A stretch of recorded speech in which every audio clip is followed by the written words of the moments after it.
जय हिंद, जय भारत। और आप देख रहे हैं मेरे साथ CCN न्यूज 24 चैनल। मैं हूं आपके साथ दिनेश गर्ग जैन, वही कड़वे सवालों वाला। मौजूद हूं भारत की राजधानी दिल्ली के अंदर और मेरे साथ अगर सीधे हाथ पे देखेंगे तो SM हाशमी जी हैं, जो कि एडवोकेट हैं और जो है मुस्लिम समुदाय से हैं। और मेरे उल्टी तरफ देखेंगे तो जो है सोनिया गुप्ता जी हैं, वो भी एडवोकेट हैं और वो हिंदू जो है धर्म से हैं या हिंदू संप्रदाय से हैं।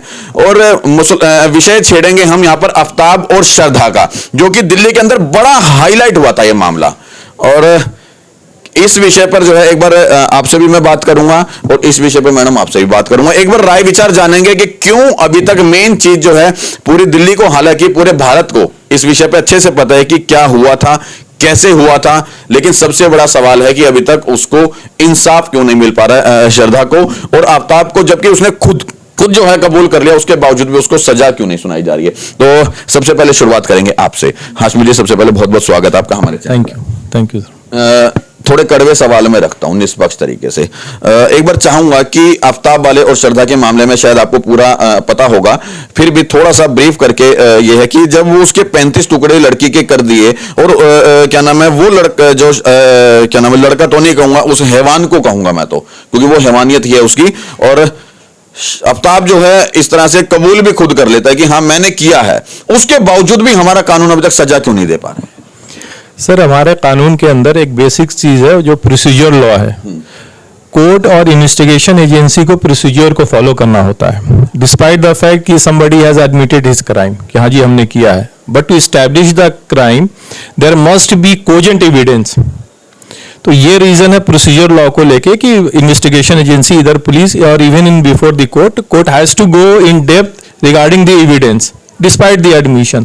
दैट इज द रीजन कि कोर्ट फॉलो करेगी उस प्रोसीजर को, इन्वेस्टिगेटिंग एजेंसी अपना फॉलो करेगी, जैसे कि नार्कोटिक टेस्ट है, ये सारा कुछ चल रहा है। That is to corroborate the admission made by mister Aftab. लगता है कि ये सारी प्रक्रिया एक न्याय के अंदर सही है कि उस श्रद्धा नाम की लड़की को न्याय दिलाने के लिए जितनी प्रक्रिया या जितना इसको घुमाया जा रहा है वो सही है? नहीं, वो सही नहीं है, क्योंकि एक सेट प्रोसेस है हमारे लॉ के अंदर, तो उसको फॉलो करना होता है। You can not frog jump from point a to conclusion. In between there are so many points, you have to corroborate one by one. और जहां तक आपका ये प्रश्न है इस पॉइंट पे, वो प्रश्न का सीधा आंसर ये है कि हमारे क्रिमिनल ज्यूरिस्प्रूडेंस के अंदर ये है कि 100 गुनाहगार छूट जाए लेकिन एक बेगुनाह को सजा ना हो, just to establish the rule of law. तो having this principle in mind, investigation होता है, इन्वेस्टिगेशन कोर्ट आगे ट्रायल पे लेकर जाती है और स्पीडी ट्रायल है, क्योंकि इसके अंदर सुप्रीम कोर्ट ने एक सेट गाइडलाइन किया है कि हीनियस क्राइम में जहां कंसाइन सोसाइटी का शेक होता है in general on a larger scale, तो एक्सपीडिशियस ट्रायल का प्रोसेस है, प्रोवाइडेड कि एजेंसी जो इन्वेस्टिगेटिंग वो कंक्लूड करके दे दे कोर्ट को कि जी हमने कंक्लूड कर दिया, these are the evidences against the accused persons.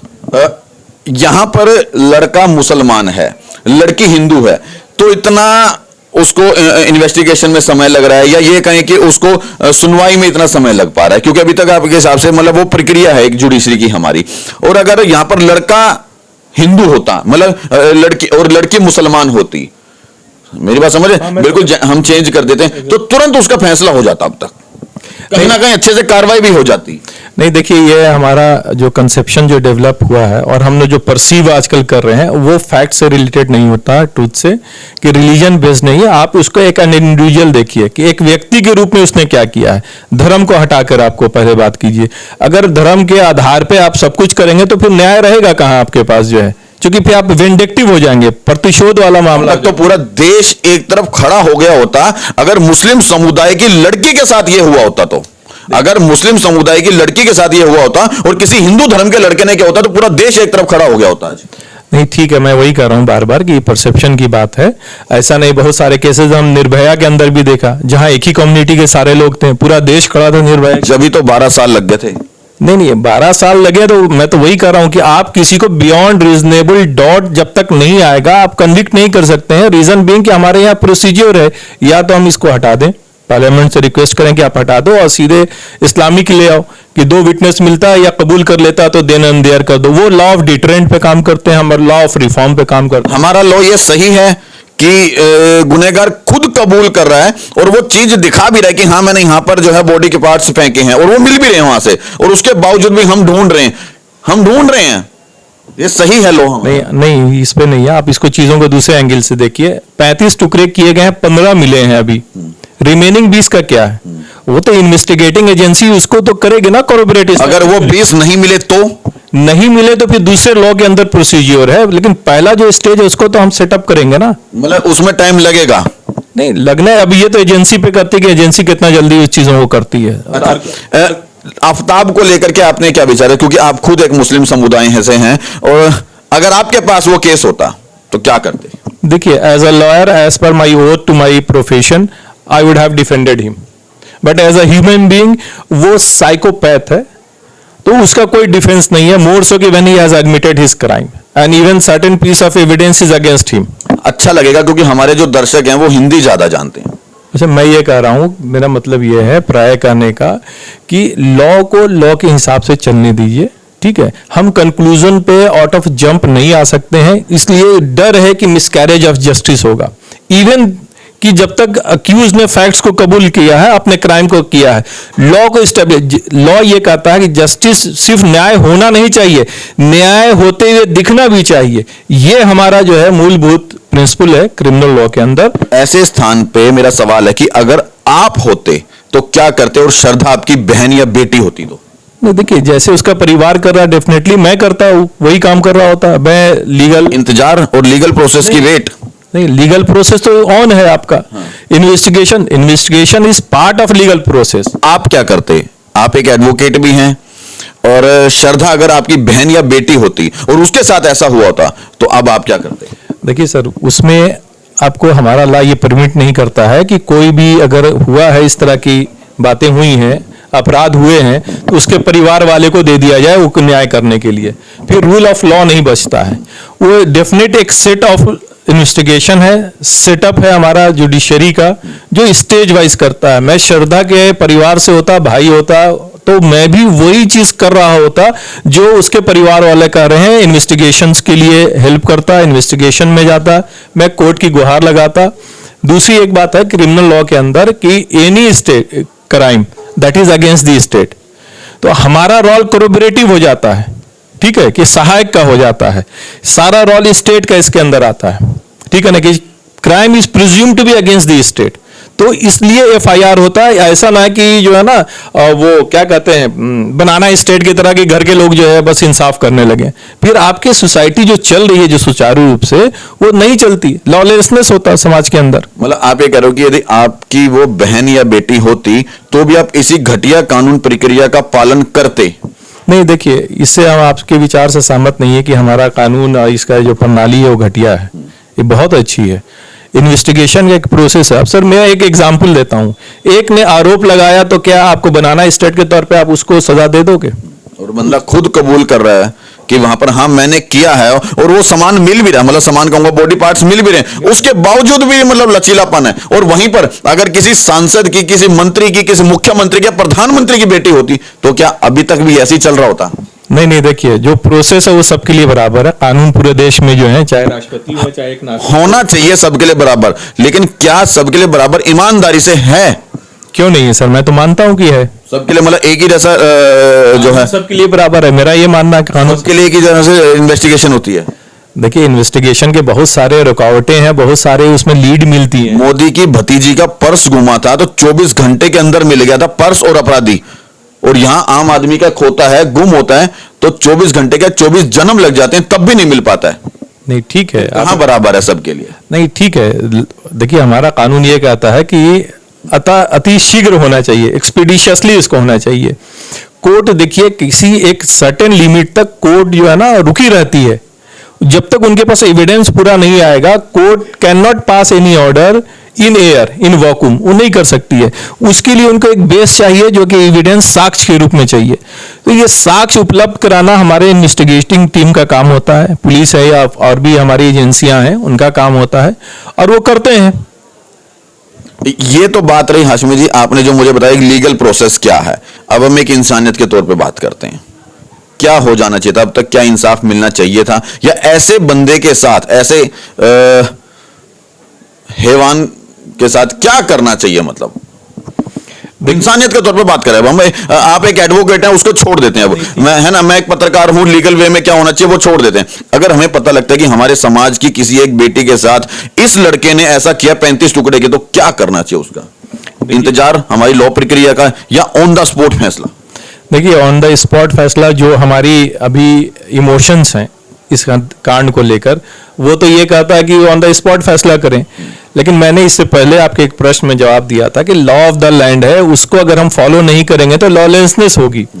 ठीक है, हमें दिखता है कि विलंब हो रहा है इस केस के अंदर, जहां एक बंदे ने खुद अपने अपराध को स्वीकार किया है और एविडेंस उसको मिल रहे हैं, इन्वेस्टिगेटिंग एजेंसी को, पुलिस को खोजबीन कर रही है, उसे मिल भी रहे हैं। ठीक है, लेकिन मैं यही कहता हूं आपको कि ये सुप्रीम कोर्ट ने भी इस बात को बार बार कहा कि सिर्फ न्याय होना नहीं चाहिए, न्याय होते हुए दिखना भी समाज को चाहिए, इसलिए कि आपकी न्याय प्रणाली जो है, व्यवस्था देश के अंदर, इसमें एक विश्वास हो। ये भी सत्य है कि कुछ केसेस में बहुत जल्दी हो जाता है, कुछ में बहुत विलंब लगता है, बहुतों में होता ही नहीं है। नहीं, उसके बहुत सारे रीजंस हैं, वो प्रोसीजर लॉ का की वजह कर है। ठीक है, कल एक विटनेस है, कल कोई हॉस्टाइल हो गया। दूसरा जो आजकल हमारे ह्यूमन राइट्स वाले खड़े हो जाते हैं ना किसी भी मैटर को लेके, कि अगर हम बोले कि भाई ये चीज़ है, इसने मर्डर किया है, तो ह्यूमन राइट्स वाले सबसे पहले आ जाते हैं उस चीज़ को देखने कि भाई नहीं, इसको बिल्कुल आप फांसी नहीं दे सकते, आप लॉ के अकॉर्डिंग चलो, आप ऐसे चल नहीं सकते हो, आप ऐसे कैसे आप अपने हिसाब से कर सकते हो, वो भी तो चीज़ें देखी जाती है ना। तो या तो ह्यूमन राइट्स का बिल्कुल साइड कर दो, लॉ में ही घुसना है तो फिर वो क्यों आते हैं आगे? ठीक है, अभी एक बार मैं फिर एक सवाल और रखूंगा आपसे, फिर मैं आपके पास आता हूं। अभी हम बात कर रहे थे कि इंसानियत के तौर की बात कर रहे थे हम, कि जहां इंसानियत के तौर पे अगर बात करें, हमने कहा कि ऑन द स्पॉट हमारा तो फिर खून खोलता है कि हम कहते हैं कि सीधा जो उसने उसके साथ किया उससे डबल उसके साथ कर दो, या उसको सीधा फांसी पे चढ़ा दो, या जो भी है XYZ। कुछ देशों में इस तरह से भी फैसले सुनाए जाते हैं तुरंत ऑन द स्पॉट, और वहां पर इस तरह के अपराध करने की जो संख्या है वो ना के बराबर रह जाती है। लेकिन हमारे हिंदुस्तान का लॉ ही कहीं ना कहीं इस तरह से नहीं बना हुआ कि जो सीधा उसको फैसला सुनाने में इतना विलंब हो जाता है, कई कई साल जो लग जाते हैं, और जिसको न्याय मिलना चाहिए उसकी तो आश ही टूट जाती है। देखिए सर, मैं आपके इस प्रश्न का उत्तर इस तरह से दूंगा कि ये इसका कारण, मूल कारण हमारा प्रोसीजर लॉ है। जो प्रोसेस ऑफ प्रोसीजर अडॉप्ट किया जाता है ट्रायल के अंदर, वो उसका एक मूल कारण वो भी है। आपने उदाहरण कुछ ऐसे कंट्री का दिया जहां ऑन स्पॉट या प्राइमा फेसी कोई मिलता है आपके पास और विटनेस मिल जाते हैं, तो जैसे like Saudi Arabia, Islamic law का, तो उनका जो प्रिंसिपल ऑफ लॉ है that is on the deterrence. अगर चोर ने चोरी की तो हाथ काटो, समाज उससे भयभीत होगा, दूसरा हिम्मत नहीं करेगा। इसलिए, और दूसरे क्राइम अपराध के अंदर भी यही उनकी सजा है कि अगर किसी का रेप होता है, किसी की हत्या होती है और अनफ्लिंचिंग 2 एविडेंस मिल जाते हैं, विटनेस मिल जाते हैं कि हाँ जी इसने किया है, आई वाज द विटनेस, तो वहां वो सीधे शरीयत कोर्ट है, सीधे सजा देती है इन पब्लिक। ठीक है ना, that is on principle of deterrence. हमारे यहाँ रिफॉर्मेशंस का है कि अपराध किया, किसी वजह अगर किया होगा तो इसको एक समय दो अब उसको सुधारने के लिए। इसलिए हम जेल का हिसाब रखते हैं कि इतना साल जेल, इतना साल जेल, इस अपराध में इतने समय का आपको जो है जेल काटनी पड़ेगी। दूसरी बात यह है कि जो हमारा प्रोसीजर लॉ है और जो कानून है, ये हमारी आज़ादी से पहले का है। कानून क्या है? What is law? Law is all about common sense. उस समय की परिस्थिति में जब कॉलोनियल पावर था, ब्रिटिशर्स लोग ने ये कानून बनाए थे। वो परिस्थिति और आज की परिस्थिति अलग है। और ये मानसिक रूप से जो विक्षुब्ध व्यक्ति आफ्ताब है, जिसने ये जघन्य अपराध किया है, आफ्ताब के पीछे कहीं ना कहीं समाज का वो दायरा भी है जो उसको वहां तक लेकर गया। पहले आप देखिए, हम एक छोटा सा और एग्जाम्पल इसमें ऐड करेंगे कि हमारे स्कूल कैरिकुलम के अंदर मोरल की पढ़ाई होती थी। मोरल में एक इंसान को अच्छा इंसान बनने के लिए दिया जाता था। भगवान के बाद किसी का दर्जा था, माँ बाप के बाद तो गुरु का था। तो गुरु एक एज अ पर्सनालिटी वो इनकलकेट करता था वैल्यू अपने स्टूडेंट के अंदर। आज ये बताइए कि अंधी दौड़ एजुकेशन के अंदर वो मोरल्स कहाँ है? वो कहाँ मोरल्स बच्चों को दिए जा रहे हैं जो कि वो सही और गलत का फैसला करे? ठीक है, बहकने के 1000 रास्ते हैं, सुधरने के एक ही सही रास्ता एक ही है। तो जब आपके पास मोरल नहीं है, जब आपकी टीचिंग्स नहीं है, आप अंधी दौड़ में डिग्री और परसेंटेज में भाग रहे हो, तो आप कहां से एक अच्छा सिटीजन पैदा करोगे? और जब अच्छा सिटीजन पैदा नहीं करोगे तो ये एक अपराध में ऐसे कई अपराध सामने और आएंगे हमारे पास। लास्ट सवाल, अब क्या हमारा जो लॉ है वो कहीं ना कहीं लचीला है या नहीं है? उसके अंदर सुधार की जरूरत आज के टाइम के हिसाब से है या नहीं है? देखिए सर, लॉ में हमेशा सुधार की गुंजाइश बनी रहती है, क्योंकि समाज बदलता रहता है, एवर चेंजिंग है, और समय और परिस्थिति और जरूरत के हिसाब कानून भी बदलते हैं। इसलिए हम देखते हैं कि हमारे कानून के अंदर बहुत सारे अमेंडमेंट हुए हैं जो कि ऑब्सलीट हो गए थे, अभी के समय में प्रासंगिक नहीं थे। तो कई नए सेक्शन आए हैं, कई अमेंडमेंट आए हैं। तो लचीलापन लॉ के अंदर जो हमारे है वो इसलिए नहीं है कि किसी अपराधी को जो छोड़ दिया जाए, इसलिए है कि निर्दोष को सजा ना हो, भले दोषी छूट जाए उसके अंदर। तो ऐसे केसेस देखने को मिल रहे हैं जहाँ पे अपराधियों को छोड़ दिया जा रहा है। एक 2012 में किरण नेगी नाम का एक केस हुआ था, एक लड़की के साथ जघन्य अपराध था, बलात्कार हुआ था उस लड़की के साथ। उसके बावजूद 10 साल बाद उस लड़की को फैसला सुनाया गया कि जो उसके मुजरिम है उन्होंने कोई कांड नहीं किया और बाइज्जत बरी किया गया। दूसरा देखा गया कि राजीव गांधी के हत्यारों को छोड़ दिया गया। ऐसा क्यों? देखिए, इसका प्रश्न ये है कि हमें देखना पड़ेगा कि हमारी क्रिमिनोलॉजी की जो लॉ ऑफ क्राइम है या क्रिमिनल लॉ है, इसकी फिलॉसफी क्या है। हर देश अपने हिसाब से बनाता है। इसका एक उदाहरण देखिए कि गल्फ के अंदर जहां इस्लामिक स्टेट है, वो डिटरेंस में, मैं बार बार इस बात पे जोर दे रहा हूं, लॉ ऑफ डिटरेंस पे वो काम करते हैं कि एक अपराध करता है तो दूसरे को रोको। उनको सिर्फ 2 चीज की जरूरत होती है कि अनफ्लिंचिंग एविडेंस चाहिए हमें। किसी अपराध को होते हुए 2 आदमी ने खड़े होकर बोला कि हमने इसको करते हुए देखा है, बाकी प्रोसीजर की वहां फिर जरूरत नहीं पड़ती है। हमारे यहाँ चश्मदीद गवाह होने के बावजूद भी, चूंकि ये प्रिंसिपल है हमारा कि 100 अपराधी छूट जाए, एक निर्दोष को सजा ना हो, तो हम उसको और डेप्थ में जाके इस चीज को करते हैं कि हाँ, अब हमारे पास जो है बियॉन्ड रीजनेबल डाउट, ये अब इस्टेब्लिश हो गया। तो ये जो प्रोसेस है इस्टेब्लिश करने का beyond reasonable doubt, it is time consuming in fact. और हमारे ये लॉ मेकर्स को देखने की जरूरत है कि इस तरह के हम कितना फास्ट, देखिए अभी की इस परिस्थिति में फास्ट ट्रैक कोर्ट्स भी बनाई गई है, सुप्रीम कोर्ट ने सजेशन भी बहुत सारे दिए हैं, गवर्नमेंट उसको मान भी रही है, लेकिन हमारे पास कहीं ना कहीं फाइनेंशियल क्रंच और मैन पावर की कमी है। ये गवर्नमेंट इसको स्ट्रीमलाइन करेगी तो ये लंबा समय नहीं जाएगा। देखिए, एक डिफिनेशन होता है sessions mean on day to day basis, लेकिन आज की परिस्थिति इतना ओवरबर्डन हमारी कोर्ट है कि वो आज जघन्य अपराध में भी आज के बाद 10 दिन, 15 दिन, 1 महीने के बाद की डेट जा रही है, क्योंकि और भी उसी तरह के केसेस कोर्ट के पास है। तो हमारी जरूरत है कि कोर्ट की संख्या बढ़ाई जाए, मैन पावर बढ़ाया जाए, और लॉ में जहां लचीलापन है उसको और सख्त किया जाए। अगर कोर्ट की संख्या बढ़ाई जाए, मैन पावर बढ़ाई जाए, इन दोनों से पहले यदि हमारा जो कानून है उसको इतना सख्त कर दिया जाए, उसको उतना मजबूत कर दिया जाए कि ताकि अपराधी दोबारा पैदा ही ना हो, या अपराधी गुनाह करने से पहले 100 बार सोचे, तो शायद हम लोग कोर्ट बढ़ाए जाए, मैन पावर बढ़ाई जाए, वो बाद का ऑप्शन हो जाएगा। पहला अगर ये कर दिया जाए तो कैसा रहेगा? देखिए सर, उसमें ये है ना, तो फिर हमारी जो फिलॉसफी है क्रिमिनल लॉ की, उसको चेंज करने की जरूरत है। आपको लगता है कि वाकई चेंज करने की जरूरत है आज के टाइम पे, जिस हिसाब से जघन्य अपराध लगातार होते जा रहे हैं? डेफिनेटली मेरा ये मानना है कि उसमें कुछ चेंजेस की बहुत सख्त जरूरत है। मैं अब आपसे बात करूंगा। सोनिया गुप्ता नाम है इनका, और एक बार इसी विषय पे बात करेंगे। मैडम, आपका भी बहुत बहुत स्वागत है चैनल में। Thank you. अच्छा, क्या बताओगे सोनिया जी कि इस आफ्ताब और श्रद्धा के मामले में कौन दोषी है? सबसे पहले मेरा सवाल है, दोषी कौन है? दोनों ही दोषी हैं। मैं तो ये कहती हूँ, क्या हिंदू वर्ग वाले अपनी बेटियों को खाना नहीं खिलाते? जो उनके पास दिमाग नहीं है कि भाई हाँ, मुझे ये काम करना चाहिए, नहीं करना चाहिए, लिविंग में रहना चाहिए, नहीं रहना चाहिए। वो लड़का पकड़ के तो लिविंग में नहीं लेके गया था, नहीं गया था ना। गलती तो लड़की की भी है ना। लड़का तो मैं कहती हूँ गुनाहगार है, उसको तो मैं कहती हूँ ऑन द स्पॉट फांसी दो अभी के अभी, जिस हिसाब से उसने काम किया है। लेकिन हमें अपनी बेटियों को भी तो संभालना है ना। मैं आपसे कल भी यही बात बोल रही थी कि जब तक हम अपनी बेटियों को समझाएंगे नहीं, उनके साथ नहीं रहेंगे, उनकी सुनेंगे नहीं, वो किसी का भी कंधा देख के रोएंगी और उसके साथ चले जाएंगे। ये सच्चाई है। मैं अनेकों वीडियो में लगातार बताता आया हूं कि कहीं ना कहीं यदि श्रद्धा और आफ्ताब का मामला आप देखते हैं तो उसके अंदर जितना दोषी वो लड़का है, उतनी ही दोषी वो लड़की भी है। क्यों? कहीं ना कहीं उसने अपने 20-25 साल अपने माँ बाप का प्यार ठुकरा के वो 4 दिन के झूठे प्यार के झांसे में फंसी। ठीक कह रहा हूं ना? दूसरा, यदि उसके झांसे में फंसी भी थी तो अपने माँ बाप को बताया होता ना। और ना जाने आज कितनी ही श्रद्धा तैयार हो रही हैं, वो लड़कियां जो अपने बिना माँ बाप को बताए किसी लड़के के साथ भाग रही हैं, वो लड़कियां जो बिना अपने माँ बाप को बताए कहीं ना कहीं लिव इन में रह रही हैं। और अगर वाकई में अगर वो एक दूसरे से प्यार करते तो शायद अपने माँ बाप को बताते। और यदि जब मेहरौली में आकर के उन्होंने मुंबई से मेहरौली आकर के कमरे ले, वो जिसने कमरा दिया वो भी कहीं ना कहीं दोषी है। यदि वो भी थोड़ा सा जागरूक होता और वो कहता पहले अपने माँ बाप को बुला के लाओ तब मैं कमरा दूंगा, तो शायद आज शायद आज ये श्रद्धा हमारे समाज में जिंदा होती। मुझे एक चीज और बोलनी है, ये जो आजकल सोशल मीडिया चल रही है, ठीक है, इसके अंदर आप फेसबुक खोलो, उसके अंदर आप जाकर देखो कितने गलत वीडियोस आते हैं जो कि आजकल हमारे बच्चे देखते हैं।